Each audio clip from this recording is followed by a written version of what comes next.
No sooner than I cut the video, I'm cutting the video about Hemis earlier, that one of my sources reaches out and tells me about an event for July,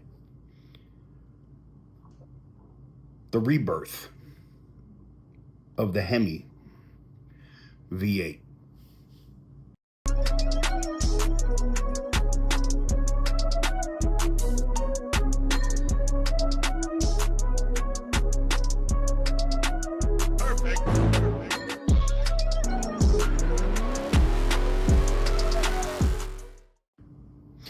So what is up, guys? Welcome on back to TK's Garage. As you saw my good dude Buttered Insider publish earlier today, and I talked about this also earlier this evening about Hemi production, it looks like we're going to get an event towards the end of July. It's going to be like, hey, guess what? The Hemi is back. And not only is it back, here is our 2026 Ram 1500 with the 5.7 liter V8.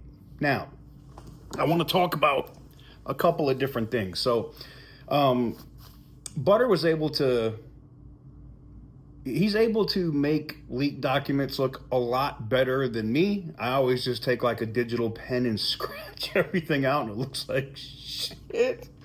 We all have our strengths, right? But he was able to edit this out for me so you could actually see it, and I'm going to show that to you here. Now, this shows you that they should have a slew of these 5.7 Hemis for a DT platform. That is the Ram 1500, in case you didn't know, which will basically all but confirm that the Hemi is 100% coming back. There's no question here. This is internal documents, internal images from Stellantis. Now, what is the event going to be about? Well, so I was told earlier that they were going to do an event later in the summer, right before fall, dealing with, a sports truck or a street truck, sports truck, the TRX, and a 5.7 Hemi or a Hellcat Ram and a 5.7 Hemi version of the Ram. Now it looks like, at least in terms of just the 5.7 Hemi, that it's going to get its own event.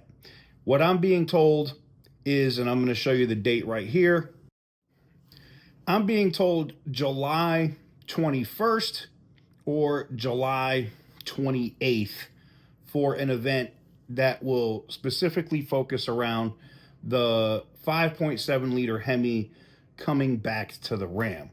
Things are subject to change. I did this when the Demon 170 was coming out. I was like, hey, they're going to do this event, and then they changed it and ended up doing the event at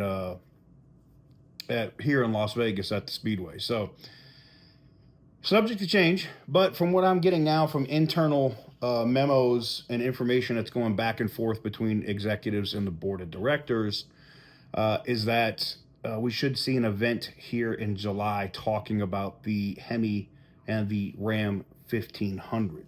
Now, as Butter said, it looks like at that point they should have between 10 to 12,000 of these engines available. And we know that the current production rate or what Sterling Heights Assembly can put out is somewhere between 1,200 to 1,500 of these trucks per day. I don't know if they're going to do that, but we know that that's a feasible thing. So we're looking at probably seeing these come up on dealer lots before the end of August. And I can tell you this, you guys know I also have some good sources at dealer networks, and I also share some information that I get with Stellantis with them, and they share information with me that they get from their dealer council, or the people that communicate to Stellantis for them.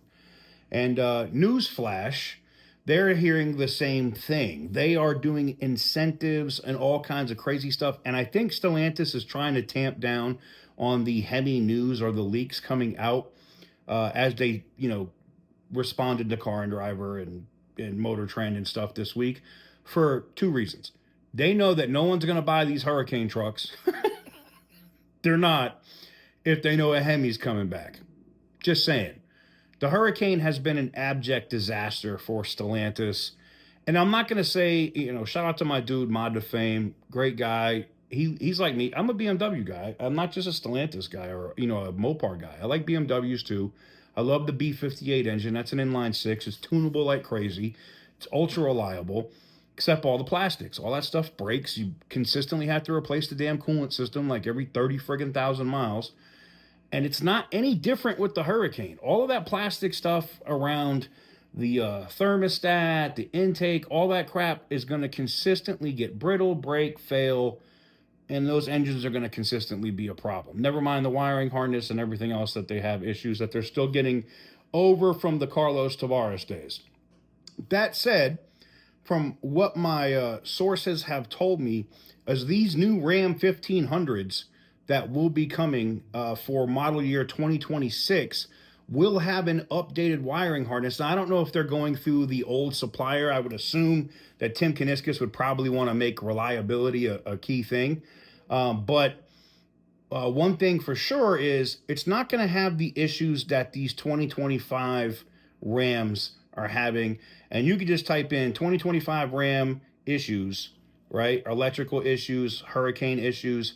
And I'm not mentioning any specific YouTubers, but there's a ton of YouTubers that have bought these trucks from just the regular 1500 level to the Rebel to the RHO that are having nothing but problems with this truck. That's why the 5.7's coming back. Now, I've seen reports saying, hey, this thing's going to have direct injection.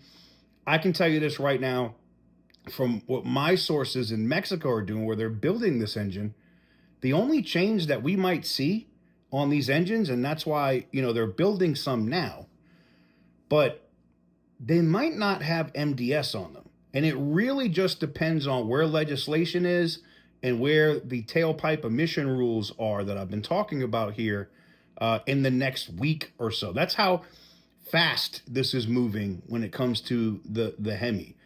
You give people the opportunity to buy a Ram 1500 with a Hemi V8 with no MDS in it. That truck's going to be ultra reliable, no Hemi tick. I can tell you right now, they won't be able to keep them on dealer lots. They're going to sell like gangbusters. And this is part of the thing that the administration had said. Man, my knee's starting to kill me, sorry. This is part of the thing that the administration had said, and the EPA administrator said about lowering the cost of vehicles. Now, does that mean dealers are going to play ball and not screw consumers? That's an entirely different issue, unfortunately. But I'm hoping that Tim has some of those things in line that Elkin was pushing forward about punishing dealers for these insane adjusted markups by not sending you any. You're not gonna be able to place an order to buy these. We'll give you Pentastar Rams. We'll give you Hurricane. You can't buy any Hemi Rams if you're doing these adjusted markups. If they start doing that, we could bring back consumer confidence to the brands in terms of, I know I'm not going to get screwed when I go there. And or we're going to have to start really pushing and promoting the dealers that don't do that. So let me know what you guys think in the comment section down below. Give the video a big thumbs up if you like what I do. Hit the subscribe button if you haven't already. And as always, stay petty, my friends.